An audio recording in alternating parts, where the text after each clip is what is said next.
kuku sing dupa kangku melun yen ingkang tiasa ngapake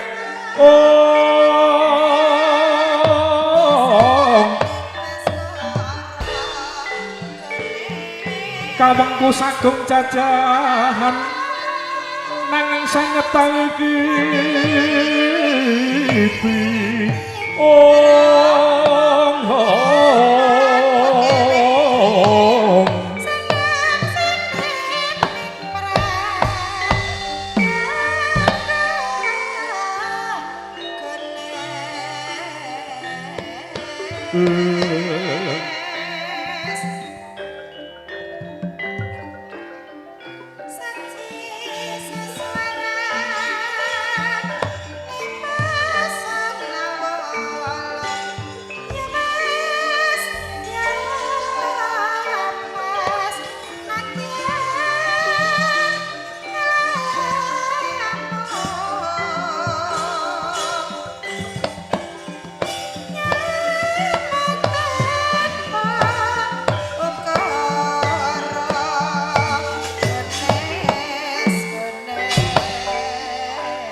mongko kanthi ning tumuh salame mong mawas eling eling lukitaning alam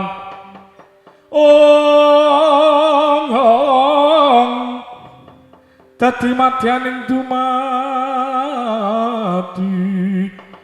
supadine sang surya iku pangarsaning urip wahala dalah tak kira ki mungsuh sing teka ning ngarepanku Yai jebul kadangku Pandhawa Yai Prabu Puntadewa dalan hatiku sing gagah gedhe dhuwur Yai Werkudara duh Yai Prabu ana wigati atau praptana ing negara Pancala kene Yai Prabu Puntadewa duh Koko Prabu ing Mandura Koko Prabu Baladewa sarawuh kula wonten ing negari Pancala menika kula tansah pikantuk nawala saking Kanjeng Rama Resepana nggih Sang Prabu Drupada ing Pancala kang nalika semana jare ujaring Wursita Srikandhi pikantuk panglamar saking kathah satya ten para pandhita. Wah.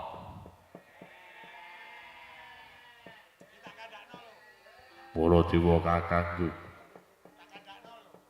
Aku ya uga nderekke lagune marep kakangku. Ora ninggal tata katrapsilan pas aku katur. Ya Werkudara. Ora lali marang tata susila ngaturake basa kelawan pun kakang wis tak tampa Yai Werkudara. Pangestu ketampana ya Werkudara. Wah.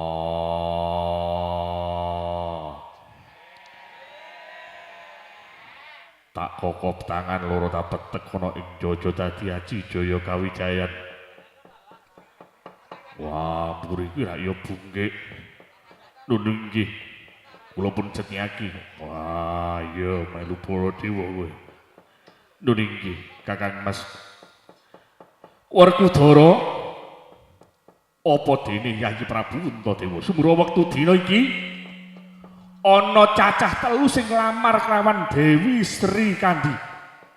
Sepisan kuwi ratu saka negeri Cedhipura ya kuwi Prabu Supala Ratu Sabrang dudu ratu saka tanah Jawa. Kuwi uga kepengin duwe bojo Dewi Sri Kandi. Sing angka loro ora ana lagi kuwi pendhita ing saka lima Begawan Durna. Wah. Durna isih kalu wong wadon ayu. Wis tuwa kaya ngono dadak kudu rabi meneh. Wah. Yen wong lanang ora perkara tuwa, ora perkara nom. Janji isih urip ya isih kudu rabi. Wah, iya. Yen ngono ya akeh kancane sing kaya ngono kuwi. Wah, ora trimo akeh. Sing ora kaya ngono kuwi malah ora normal Werkudara. Wah, iya. Yen ngono aku ya isih seneng. Ning aku wis sinau dadi wong menep, ora milik marang wong sing ayu. Yo coba golekno wong wadon ayu cacah papat kon nggodho aku ora bakal bisa. Ya sekarangmu dhewe Werkudara. Pancen dasare kowe wis tau ketemu karo Dewa Ruci. Wis ngerti marang sejatine awakmu dhewe Werkudara. Koko Prabu, piye Yai? Kados pundi Yai Puntadewa? Menawi kados mengaten kula sedya enggal-enggal kepanggih kelawan Kanjeng Rama sinuwun Prabu ing Pancala nggih Prabu Drupada. Ya tak kira mundak siap dadi pengangen kene Prabu Drupada. Yai Puntadewa, monggo kepanggih kelawan Prabu Sucita ya Prabu Drupada. Werkudara melu ketemu menjero apa melu aku? Melu kowe nyang endi? Pendak-pendak melu karo Baladewa kesasar. Melu Baladewa mesti jak karo sing elek-elek. Loh, Baladewa iki ora tau ngajak perkara elek. Ning Baladewa kuwi sing dijak perkara elek. Baladewa iki wong wis menep. Menep-menep apa? Isih kerep mentem-menep. Wis, Werkudara, yen ora gelem melu aku, ya wis. Yayi Prabu Puntadewa nglawan. Yayi Werkudara monggo pinanggih kelawan Prabu Drupada. Aku karo Setyaki tak jaga-jaga. Sajake prajurite Supala kae prajurite awur-awur. Wektu dina iki wis gawe bebono syarat-sarana sapa wae sisa rabi karo Sri Kandang. Sri Kandi. Lambe klirah-kliru. Rabi karo Sri Kandi. Kelakon bisa mangun meneh wujud taman Mairakaca sing diobong dening Prabu Junggung Margeya. Wektu dina iki bakal ana sapa sing bisa nguripke taman Mairakaca. Ing kono kuwi bakal mengku bojo Sang Dewi Sri Kandi. Wah, ya muga-muga wis Sri Kandi entuk bojo sing apik, entuk bojo sing tumindake satriya kang becik. Wah, Sri Kandi muga bejo awakmu Sri Kandi. Yo, yen kaya mengkono, ayo padha golek papan dhewe-dhewe. Setyaki kowe nyegato kae jaga-jaga. Yayi Puntadewa, Yayi Werkudara mlebu nyang kraton Pura negara Pancala. Wah, iya wis saken dawuh.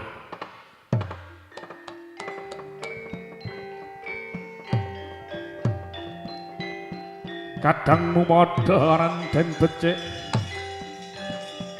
Besok amendem pares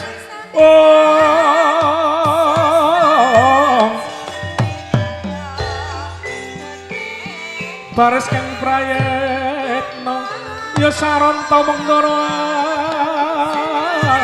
ati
Yayi Supali wonten dawuh Koko Prabu Supala.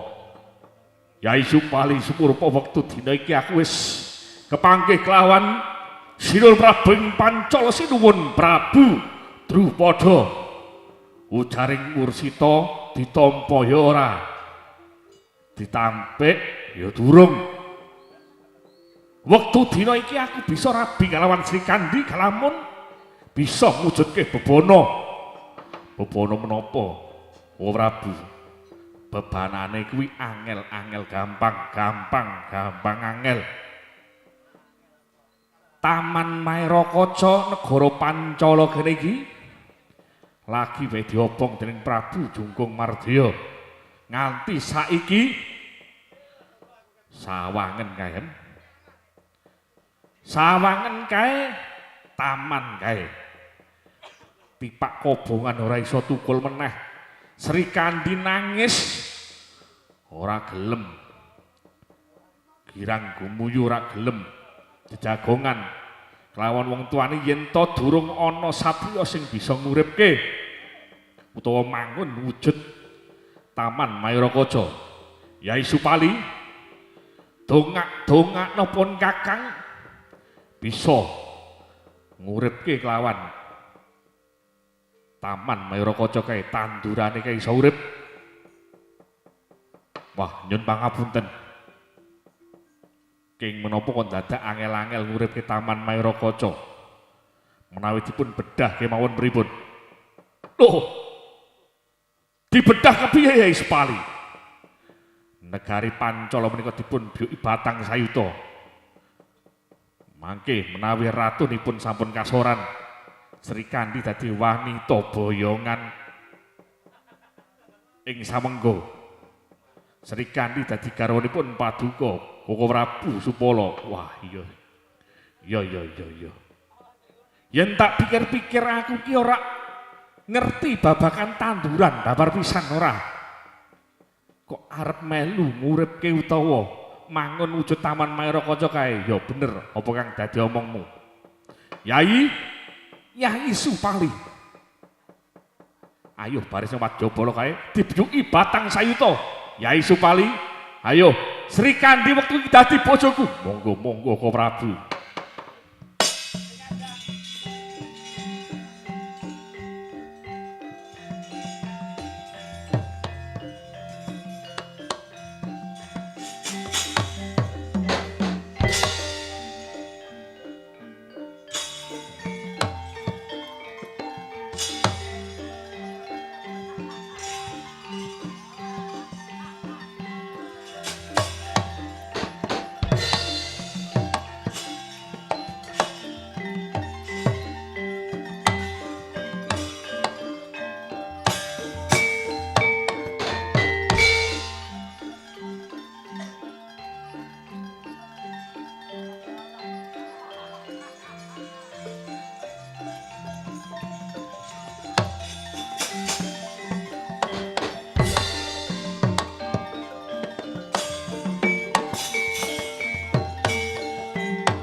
Durung suwe anggonku pacak baris iki ana satya ngadeg menteleng kaya bandeng kaliyah kaya gajah ning dedeke cilik sapa kang dadi aranku aranmu ya aku Kala Srenggala piye ta kowe sapa dadi aranmu Raden Haryo Setyaki Raden Haryo Setyaki kowe dasar Kapuranyata ayo ana wigati apa yang Pancala kowe prajurit endi prajurit magangan anyar Pancala prajurit magangan anyar Pancala iku kowe Setyaki ayo endi sing jenenge Sri Kandi tak gawane yang negaraku Cedhipura bakal bojone Sinuwun Prabu Supala Jagi ana paran ayo sumingkira kowe ora gelem sumingkir bakal tak ketok bulumu malah kebenaran yen esuk ora usah raup parat murang tata kowe Setyaki piye piye ayo yen pancen kowe lanang maju keparat murang tata purang ati kondangku apa kowe ora ati kondangku tate bedahku to boyo putri metu aduh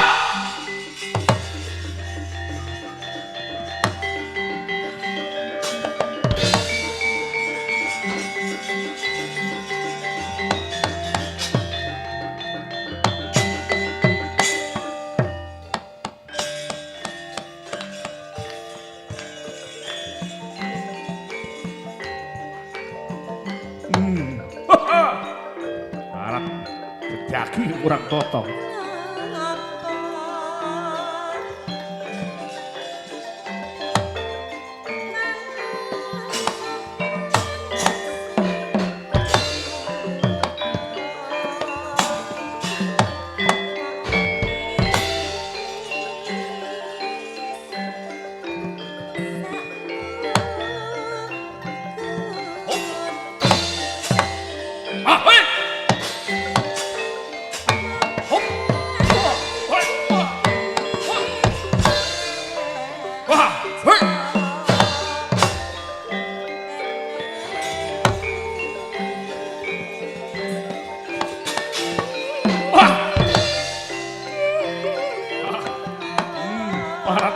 Setyaki orang totok kan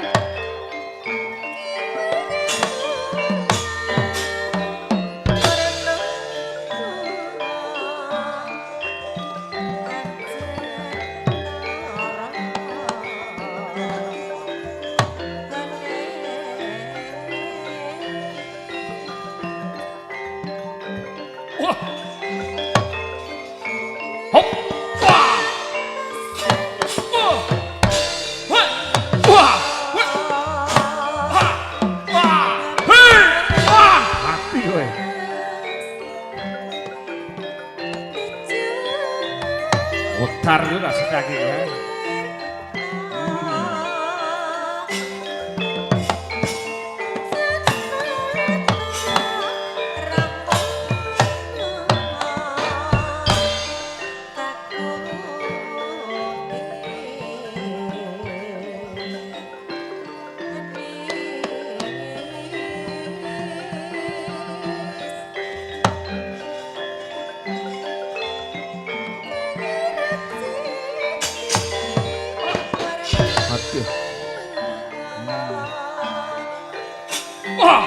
Waduh.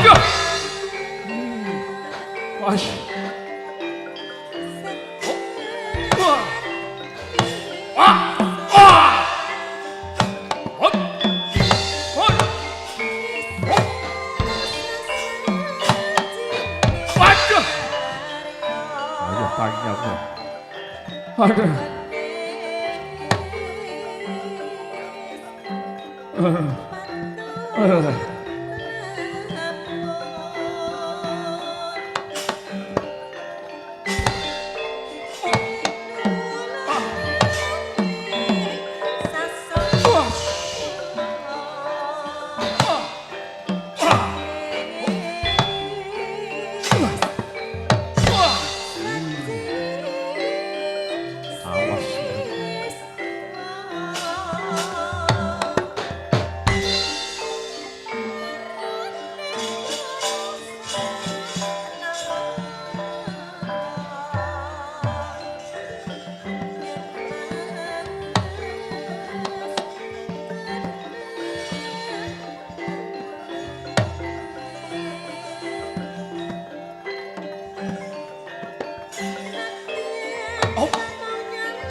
Di mungsuh hem.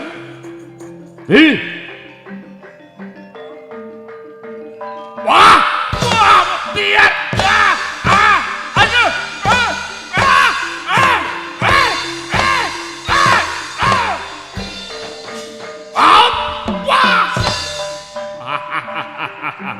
Liliane, maju.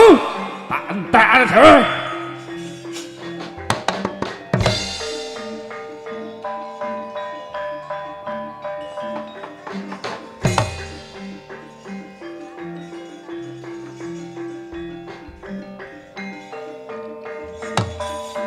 Wah, hup. Wah. Aja.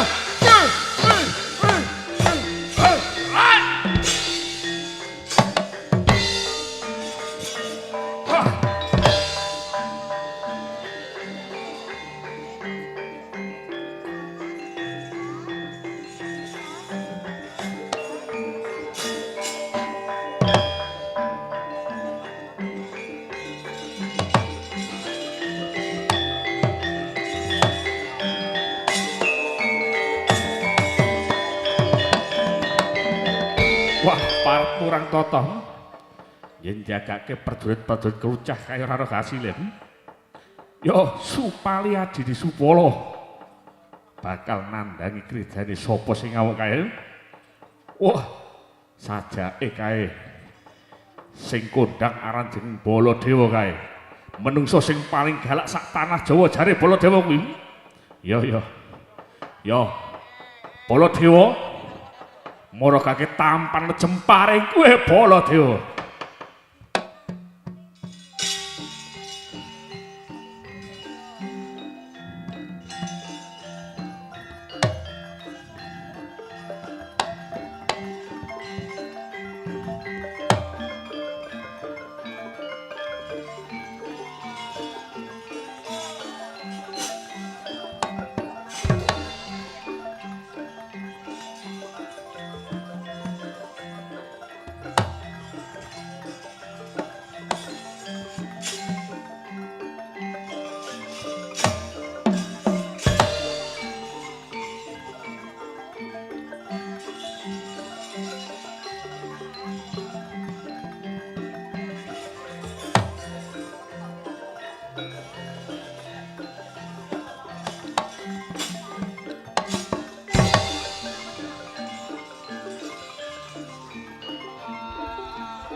Amuk samata Jayamrata imbang-imbang yen padha parat murang tata nggawa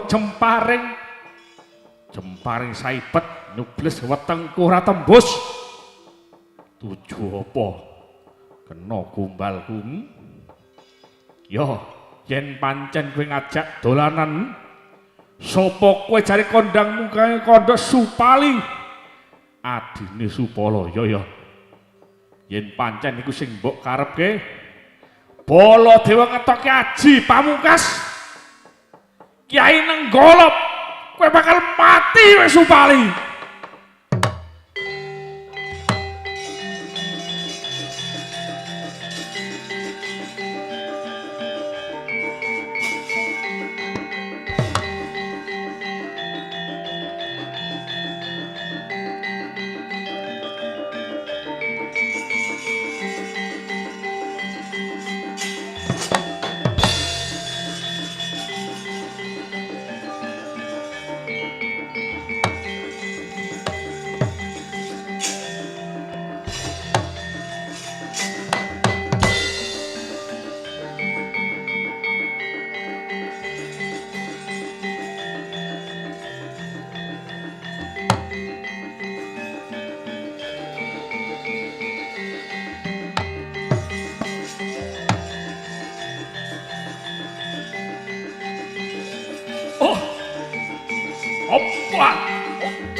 Supali, kowe atine Supala sarep nglamar karo Sri Kandi, ora manut pranatan, ora gelem manut bebonane nguripke Taman Mairakaca. Supali murang tata kowe ora kaya sipating satriya, kowe bakal pateni Kyai Alu goreng nang gala iki kowe Supali.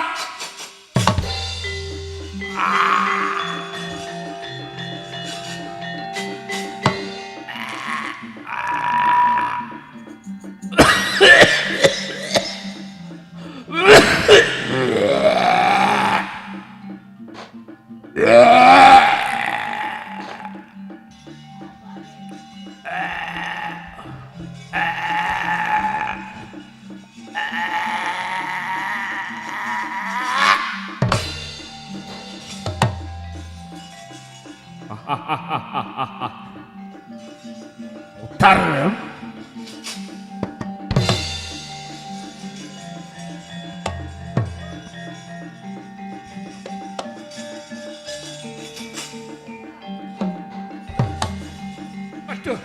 Aduh ya, matiku dia.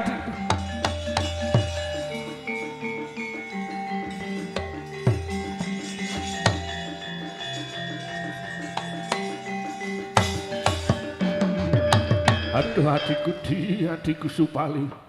Hatiku Supali, hatiku Supali. Aku nyaluk pangapura ya Yayi. Bota-bota aku kepengen rabi karo Sri Kandi nganti negake patimu Yai Supali. Yai Supali wis pun Kakang Prasetya wektu dina iki ora wurung. Aku ora bakal rabi karo Sri Kandi.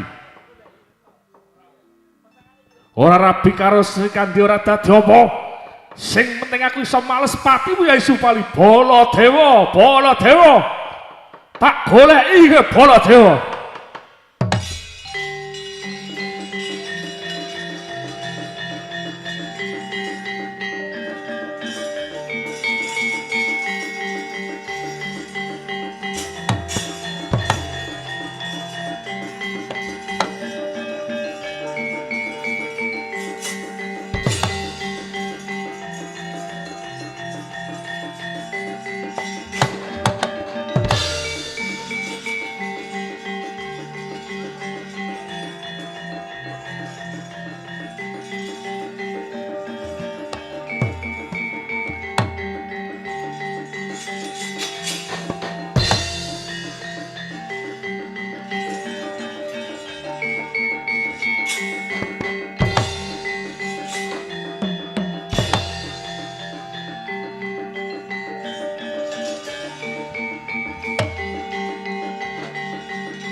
Yagi wis weruh dhewe to.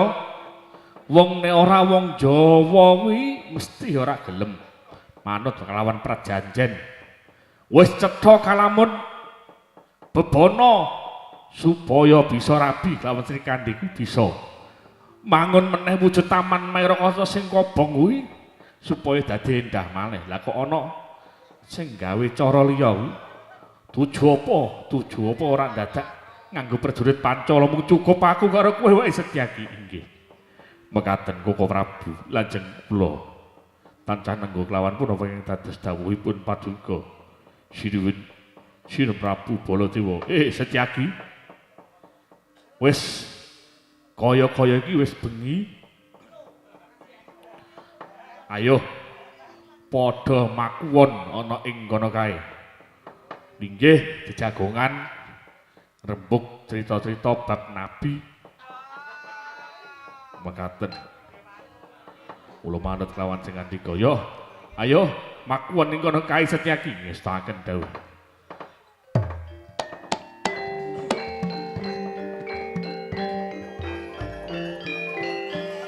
Leng-lenging driya mangu mangukong kandohan rimang. Wah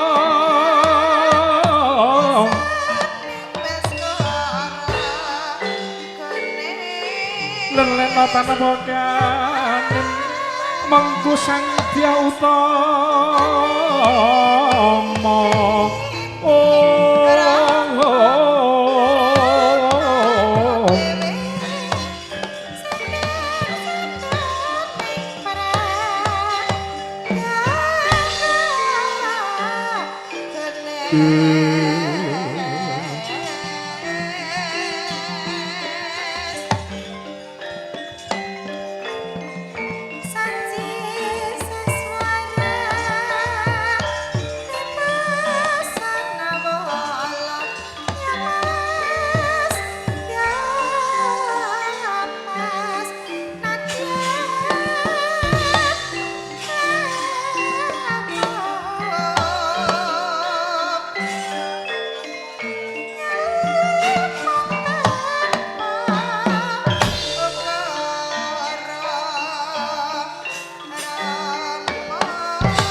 kayune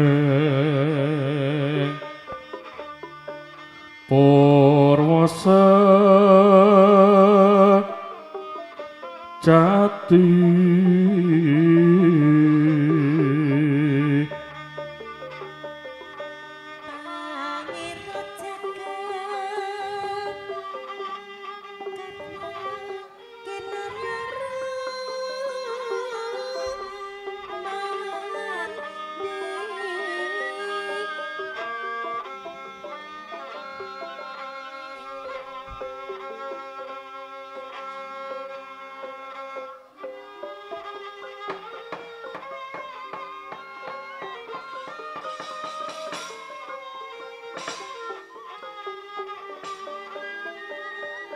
Pauta sampun dumadi bondo Wolopati antaranipun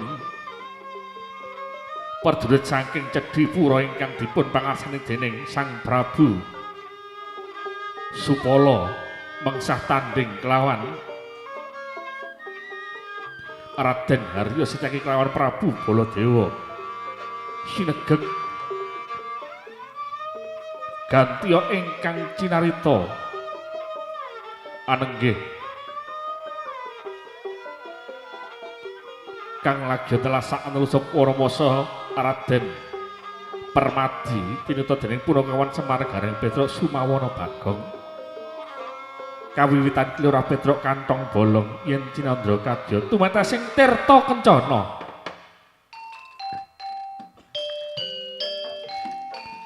Om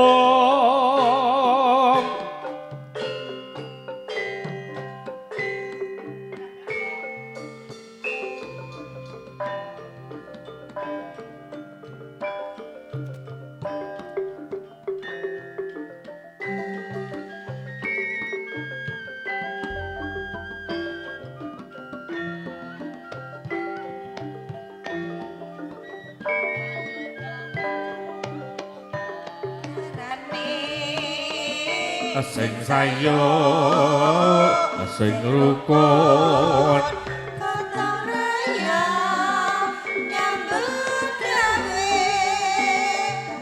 wis dawa-dawa om sing sayo sing rukun jalak-jalak cucuk-cucuk eh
Lae.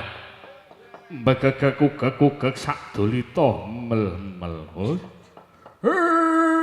Lae. Gara-gara anakku rak gelem ngetok kabeh. Anakku padha ndelik kabeh. Aku sing dikon metu dhewe. Sol Faisal. Aku wong tuwa dikon metu dhewe mok tinggale anakku Punakawan nak gelem metu kowe. Malah aku mok kendangi. Lae Punakawan. Lae menika ndara kula. Ndara Permana. Ndara Permadi. Suwi mboten nate kepanggih ndika Ndara.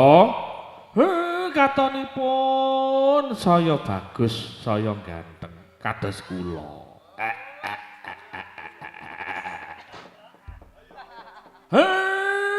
Ndara Raden Permadi. Kok kaya mangku karep ingkang werdi. Wonten wigatos menapa Ndara? Ndara Permadi. Sajake setengah bunga, setengah susah. Mbok inggih kados Semar menika to. Antarane susah karo bunga kuwi nek saged mboten dipun ketok-ketokaken. Mbok inggih wong bunga kuwi aja ketok-ketokke bungae. Wong susah aja ketok-ketokke susahe. Men wong nyawang kuwi susah karo bunga kuwi ora iso dibedakake. Ndara Permadi, monggo kula paring dawuh Ndara. Iya Kakang Semar. Sumurupa wektu dina iki ya Kakang. Apa Kakang Semar wis krungu pakabaran kang sumebar saka negara Pancala? Kang sumebar menika menawi boten lepat rusak ing Taman Mairakaca rak nggih ngoten to Gus. Iya Kakang Semar pancen bener. Lah menika wonten gegandhenganipun lawan dika menapa Kakang Semar? Wonten dawuh. Sumurupa ya Kakang wektu dina iki Sang Dewi Sri Kandi gawe giri sayembara sok sapa wonge sing bisa utawa kepengin anggar mbok lawan Sang Dewi Sri Kandi kudu bisa nguripke tanduran ana ing Taman Mairakaca tegese mangun wujud Taman Mairakaca kaya dhisik meneh supaya katingal endah Kakang Semar. Lajeng dika badhe pripun? Aku bakal melu giri sayembara supaya bisa antuk garwa Dewi Sri Kandi. Oh nggih pun.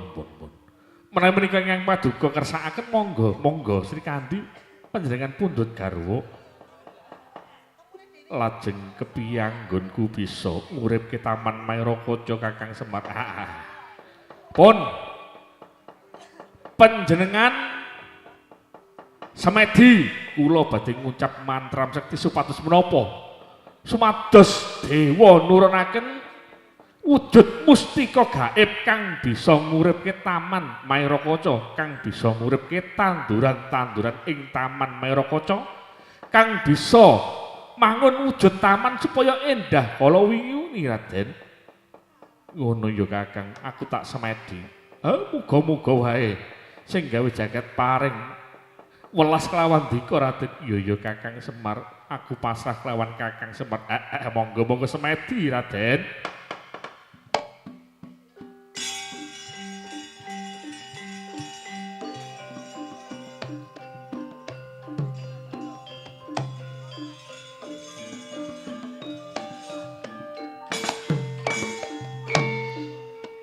Manteng semadi Raden Arjuna. manteng pucuk ing grana tupi Babanawa Sanga. Arsa nyuwun marang ngarsaning Gusti Kang Maha Kawasa supados pikantuk mustika gaib ngenya melu giri sayembara sakala Lurah Semar Badraya ngucap mantram sekti wonten cahya sumunar saking angkasa menika tumurunipun mustika gaib minangka sarana ngenya bakal nguripe wujud taman Mayorakaca sakala kaget pisan Arjuna kedawan wujud mustika gaib.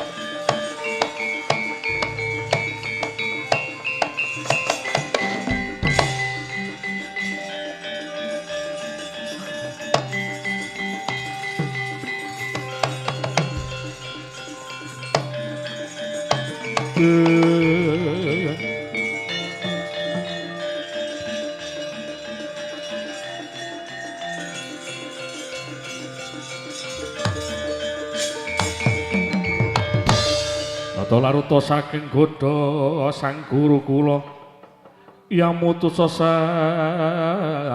Sri lae begegek sak dulita mel-mel menika sampun wonten wujud mustika gaib ingkang sampun manjing wonten angga paduka. Banjur samengko kepiye Kakang Semar? Pun jengandika ndedonga samangke menawi ngamadhep Taman Mayorakaca. Ing samangke mustika gaib menika ingkang bakal budidaya amrih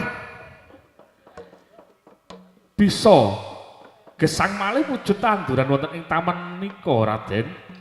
Iya Kakang Semar aku njaluk tambahing pangestu aku bakal tumuju menyang Taman Mayorakaca. Dongane wong tuwa tak jaluk supaya aku bisa palakrama kelawan Sri Kandi Kakang Semar. Monggo Raden, monggo. Malah kepara kula nderek lamah ndika. Ya ayo Kakang Semar.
Rama paduka pirsani menika wujud taman mung wonten tanduran setunggal menika. Lah menika pun rusak sedayanipun pun wujud ambruk dipun sawang menika mboten kepenak mboten sekeca.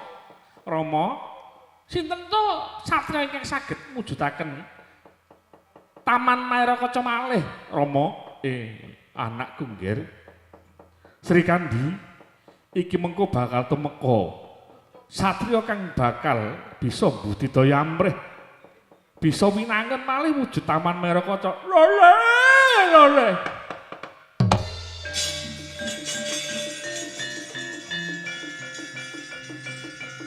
oh Kyai Kumbayana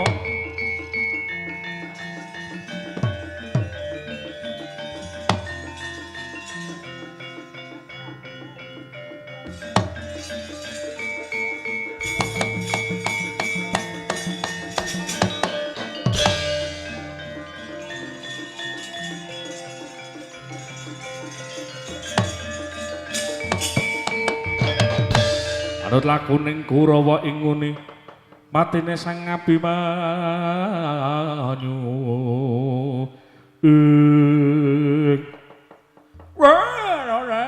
Loleh Kakang Sucitra. Durna kepiye Durna? Iki wektu dina iki aku melu Giri Sayembara. Aku kang bakal bisa mangun wujud Taman Mayorakaca kae. Kakang Sucitra. Ya yen pancen kowe bisa Durna, yen pancen jeneng sira bisa Kumbayana Maragage. Ing samengko bakal tak dhawuhke kelawan anakku Sri Kandi. Lho, sayangku Sri Kandi. Ayo, kowe dandan sing ayu. Bar iki kowe rabi karo aku lho. Mula syukur. Wiwit ngesuk aku wis ora bakal bebojoan karo jaran meneh. Aku saiki rabi karo Dewi. Rabi karo Sri Kandi. Ya. Mereka kados mekaten, pon Durna kang bakal bisa mbudidaya amrih bisa wangun wujud Taman Mayorakaca.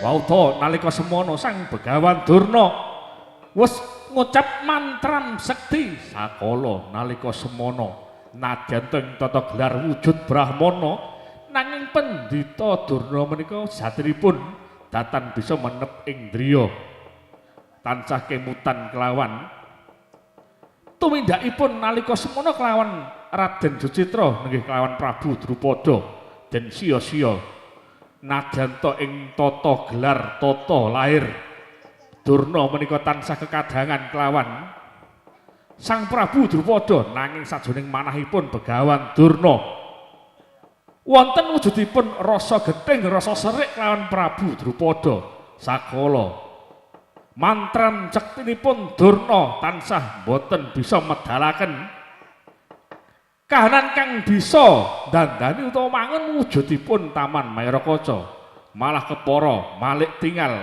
mantranipun saged medalaken wujud dahana ingkang ageng kobong wujud Taman Mayorakaca tambah rusak tambah remuk tambah hancur.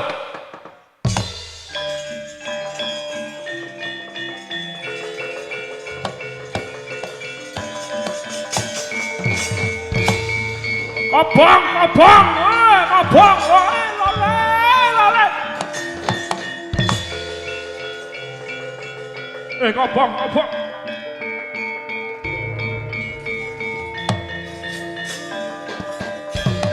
Oh, parat.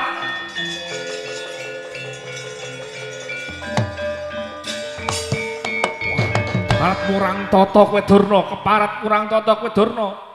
Ora dandani malah saya nambahi rusak ana ing Taman Mayorakaca Durna, keparat tak tututi kowe Durna.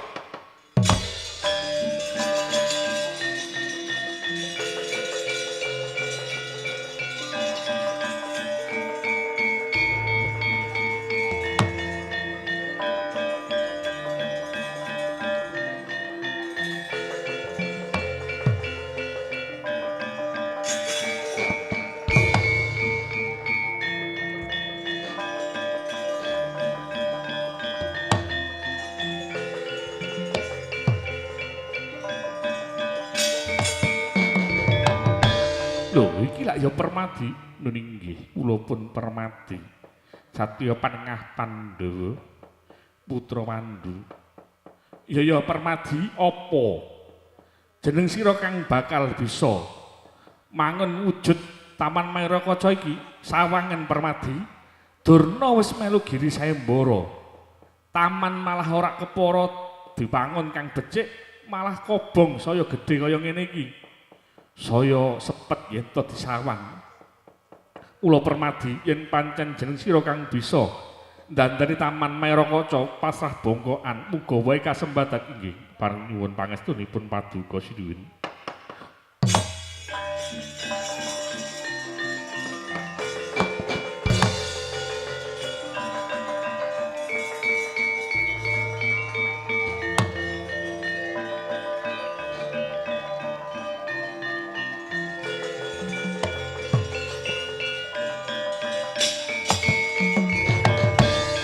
Wauta nalika semono Raden Harjuna ngucap mantram sekti sakala nalika semono wujud mustika gaib ingkang sampun manjing wonten anggenipun Raden Permadi awit saking lair batos ki Raden Permadi nderek Giri Sayembara wujud mustika gaib kang oncat saking anggone Raden Permadi mangun wujudipun taman Mairakata saya endah saya becik saya sae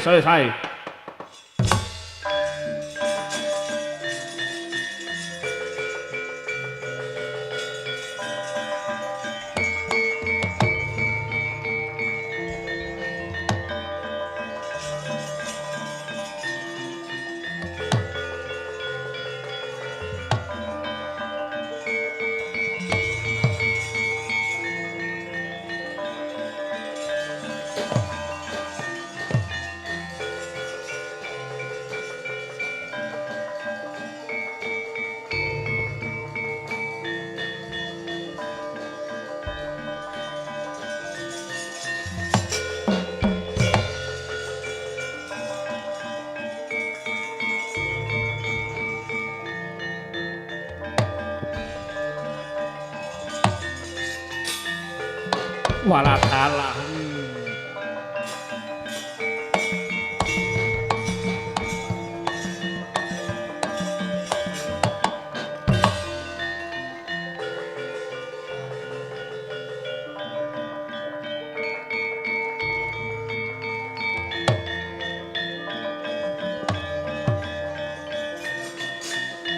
Tobat, Raden. ya jagat Dewa Bathara jebul Permadi kang bisa wangun wujud taman Mairakata meneh wis pancen wis dadi pesti ning jagat wektu dina iki Sri Kandi dadi garwane Raden Permadi.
Ya, sing jenenge Baladewa ki ning endi?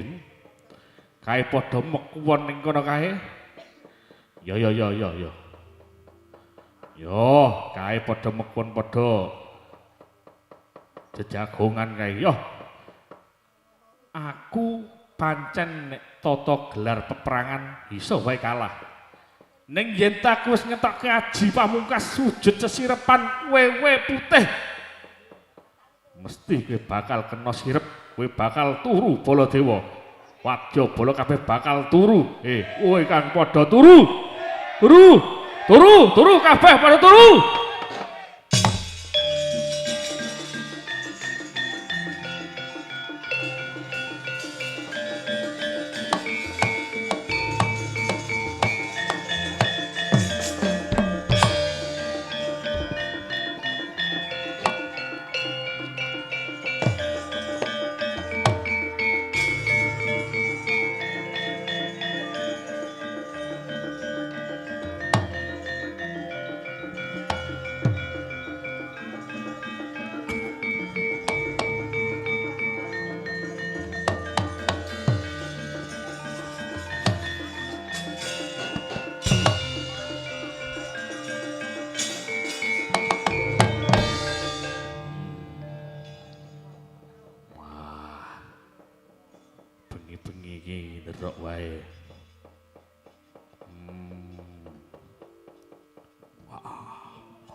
turu.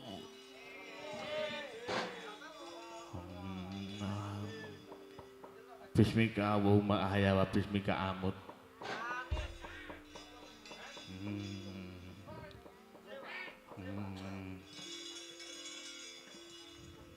Wah. Wah iki bocah mau sing jenenge Setyaki ngalahno prajuritku mau. Ning aku ora goleki kowe. Sing tak goleki Baladewa, ben Turwa kowe. Turwa. Sarunge nyingkap.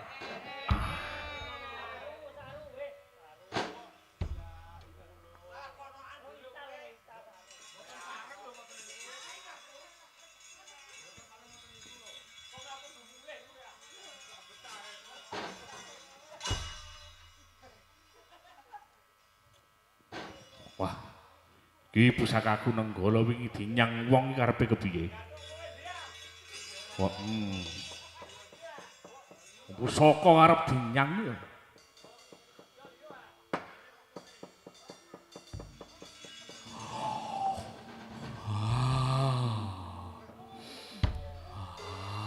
Ngantuke ngene jam pira iki kok ngantuke ngene.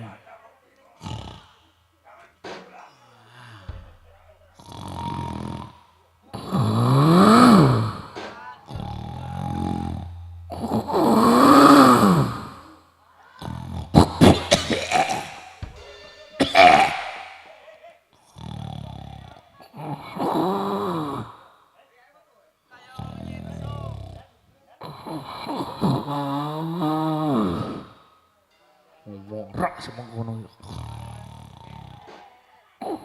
Jibuke pusakane pateni aku iki kowe. Iki sing mateni pusaka iki. Mateni adikku. Tak gawane mlayu. Mesti kowe bakal kasoran.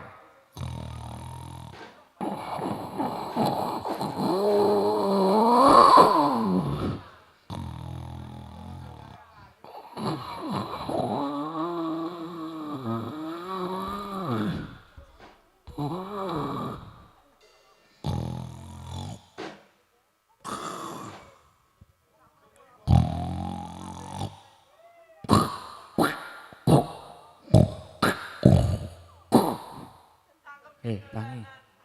Tangi, tangi. Tangi le. Tangi, tangi. Tangi. Ana durat mongko. Ana durat mongko. Apa? Ana durat mongko. Hah?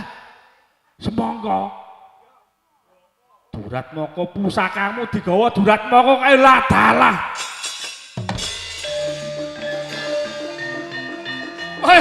Parap.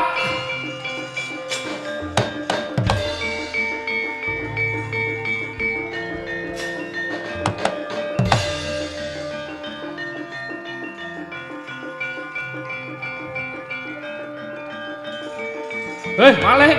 Durat moko maling. Maling, maling. Maling.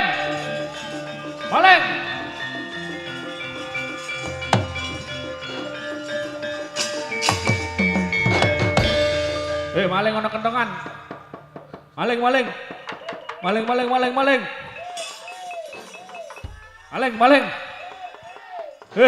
Maling durat moko pusakaku dicolong kae.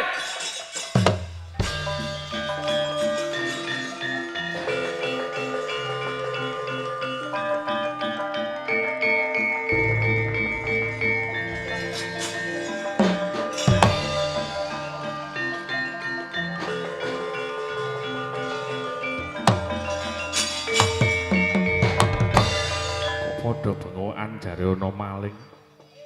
Sopo sing dadi malinge kae sing kelangan sopo? Iya. Tak tututane kae aku mumpung dadi mantu anyaran Pancala.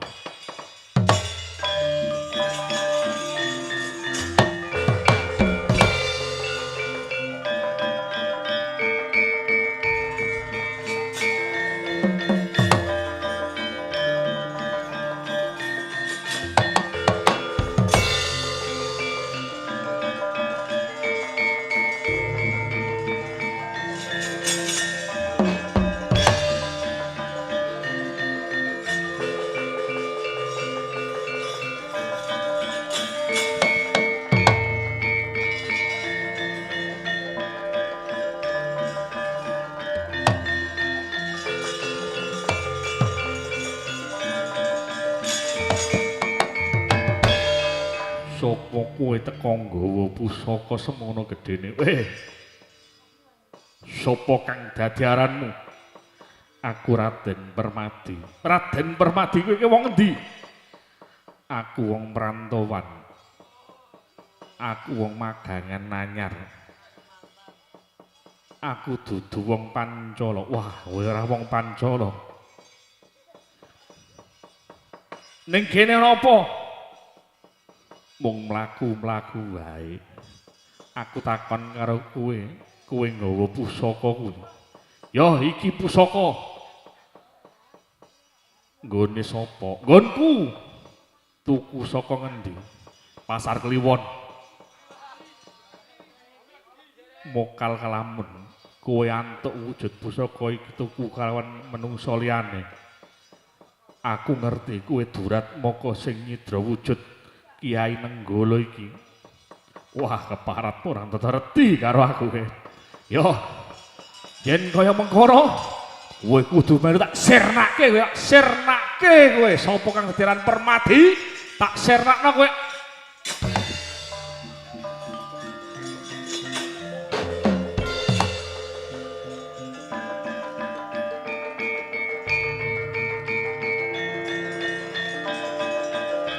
Wah, hop, baik.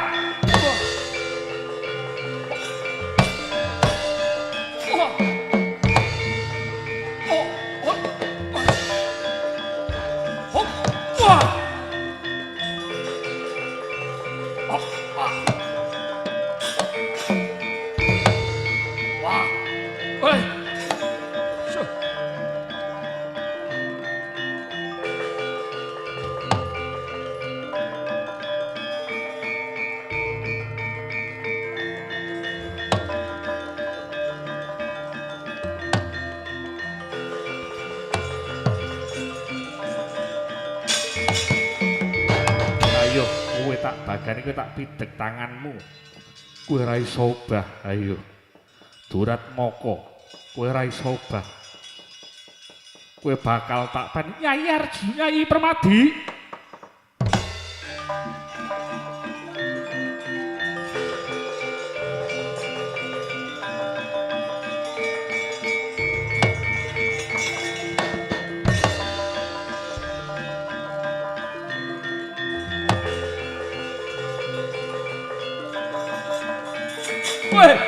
Weh, durat makane iki tak patene Nyai Permadi.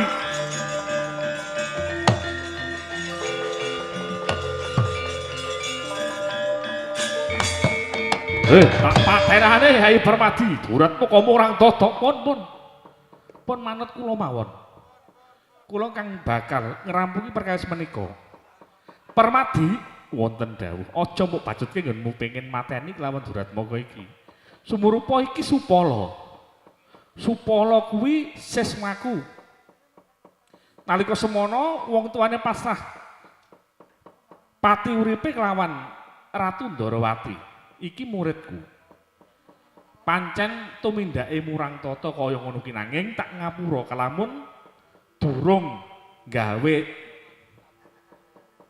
cacat kelawan Ratu Ndarawati ping 100 iki wis ping 99. Kurang siji. Yen to sepisan meneh Supala gawe wirang gawe rerusuh ana ngarepe Ratu Ndarawati, ing samangka Ratu Ndarawati kang bakal mateni kan bakal merjaya kelawan Prabu Supala. Yen wektu dina iki tak ngapura Supala mlayu wae kowe Supala.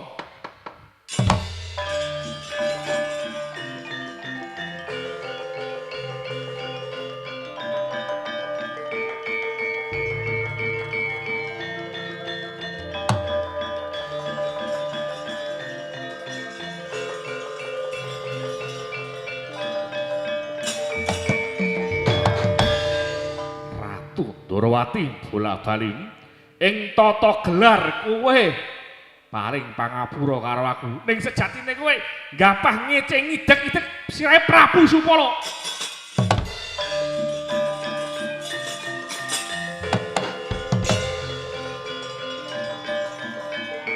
Wah, Yayar Permadi garene. Wah, pusaka ilang.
Nggih Prabu Puntadewa wis prapta.